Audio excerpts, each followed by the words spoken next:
What inspired you to take on coaching after fighting? And it wasn't a plan of mine to take on coaching after fighting. I saw Josh at a restaurant. We just ran into each other. Realized I was back in town, and he had a fight that was going to be coming up, and he knew I was in town, and he reached out to me to ask if I would help him. I'm TJ Dillashaw. This is Life After Fighting. Dillashaw is the hunted again.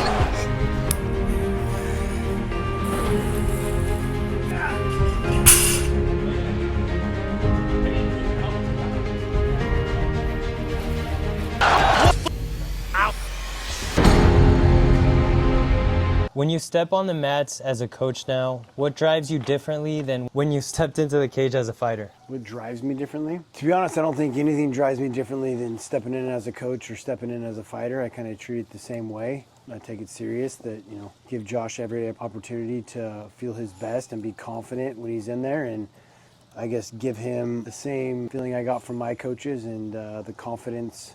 We've trained everything that he's going to be in shape, and you're going to have doubts and you're going to feel tired, and that's all normal, right? Just trying to fill him in on some insight of how I felt throughout my career. What inspired you to take on coaching after fighting? And it wasn't a plan of mine to take on coaching after fighting. I've been so busy with entrepreneurial work that I haven't really had the time, but I saw Josh at a restaurant. We just ran into each other because now we live close to each other, and he realized I was back in town, and he had a fight that was going to be coming up, and he knew I was in town, and he reached out to me to ask if I would help him. So I took that as a massive compliment and agreed to it. And Josh is a great human being, and I wanted to help him because of who he is, not so much because I wanted to be a coach. What about like the high school students? Yeah, the high school. My son has taken to wrestling. That's the sport he likes the most.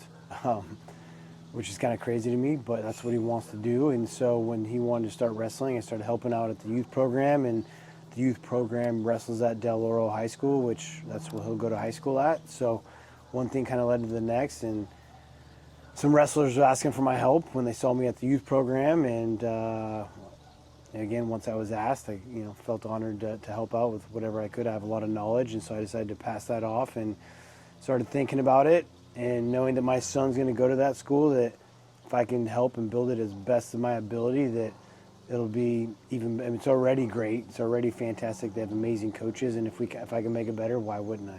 And what responsibility do you feel is like your biggest responsibility to the athletes you coach? My biggest responsibility to the athletes I coach is making sure they feel confident with the information I'm feeding them and the techniques that I'm teaching them, and that I know that it works, and that for them to believe in it as well too. And a lot of the mental side of the struggles of fear of competition and how normal it is, and the ups and downs you go through.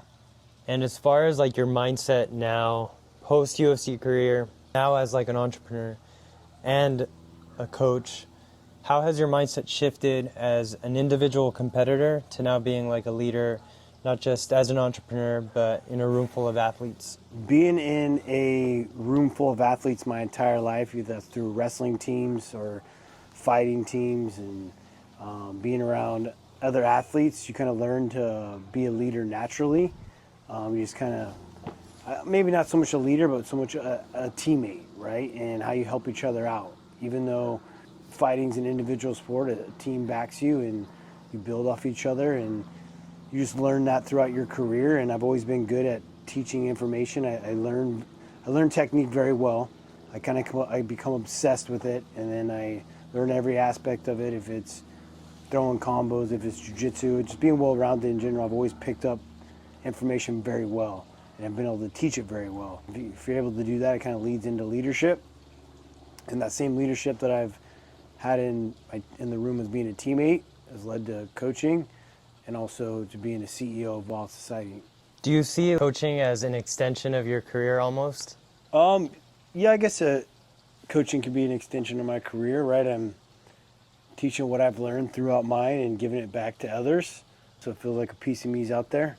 It's more like playing a video game now than it is actually being in there, because now I get to see it from a bird's eye view and yell combos out and see what I see from the outside. How has training alongside fighters like Josh Emmett or younger athletes sharpened your own perspective? Training alongside other athletes, Josh, as well as the high school kids, has, I'd say it's adding confidence in who I was as an athlete and the mental toughness that I built throughout competition and the things that I was doing right, and for me to be able to pass that information on and for it to still be so new to high-level guys like Josh, it gives you a lot of confidence that maybe you're ahead of your time. And what are the key values you're trying to pass on to the next generation, both inside and outside of fighting? Key values I'm trying to pass on is nutrition, for sure, mental toughness, rest and recovery, workout techniques, everything you need to be confident, because confidence is king when you're inside that ring. You got to believe in what you're doing and what you're training and who you're going against, no matter if that guy's the best pound-for-pound fighter in the world, have the confidence that you could beat him and having the utmost optimistic belief in it. How important is it to show athletes that there's life and opportunity beyond their fight career? Yeah, that's been a fun thing to show other athletes that there's a competitive life after retirement. Building this brand is very competitive, not only against other brands, but just against society and ideologies that people have had, growing up and the way that they were taught to eat or live and train. Do you see any parallels between fighting and building a business and a brand? No, there's tons of parallels in fighting and building a brand. Game plans, visualization. I got a game plan, short-term goals, long-term goals, how I'm going to attack those in different channels. The same way I would go into a fight camp of like what my striking needs to look like against this opponent, what my grappling, what my threats are, where he's good, where he's weak. Same thing within the market. What's being missed, what's not being talked about, how they're not being educated. Being mentally tough, like that's something that's carried over very well within being an entrepreneur. Because, I got colleagues that maybe aren't as mentally tough and don't have that iron grit to get things done no matter what. And even when you fail, you keep shooting for it and you adapt and you fix. And that's a massive part of this business. Businesses in general is being able to adapt to situations. Mm-hmm. I think COVID was a massive eye-opening for a lot of people. A lot of businesses had to pivot. And if you weren't mentally strong enough to do it, then, you're gonna break. And yeah, obviously some businesses, they couldn't pivot. But the ones that could did and were successful. How do you see Wild Society Nutrition tying into your coaching, and do you see it as an educational tool with the athletes you train? Yeah, Wild Society definitely ties into me coaching. Things I wish I would have had when I was competing, right? I was using products that weren't transparent and weren't doing third-party testing and weren't giving you what you thought you were getting.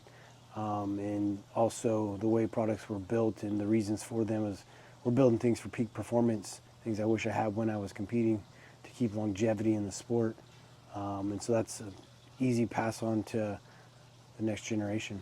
And what role do you see athletes, coaches, and the community playing in shaping the future of Wild Society Nutrition? Yeah, athletes and communities are definitely going to help shape the direction of Wild Society. The more belief we get in it, the more athletes striving for peak performance and seeing the results they get with our products is going to be amazing. And just everyday life for the average consumer on how much better you feel in the morning, how much faster you're recovering, and how your stomach feels after using our products. Long-term play here, how do you want Wild Society Nutrition to shift the way fighters and everyday people approach supplements and recovery? I want Wild Society to shape how people look into nutrition and recovery, from the transparency on the labels and people get into reading labels and understanding what you're ingesting. Nutritional facts panel reading junkie. Anything I buy, any products I look into, it's always the first thing I'm doing is looking at the nutritional facts panels and what's on them and what I know I shouldn't be putting in my body, and we can open some eyes within that and educate how you should be treating yourself. All right, y'all, let me know what questions you got down in the comments.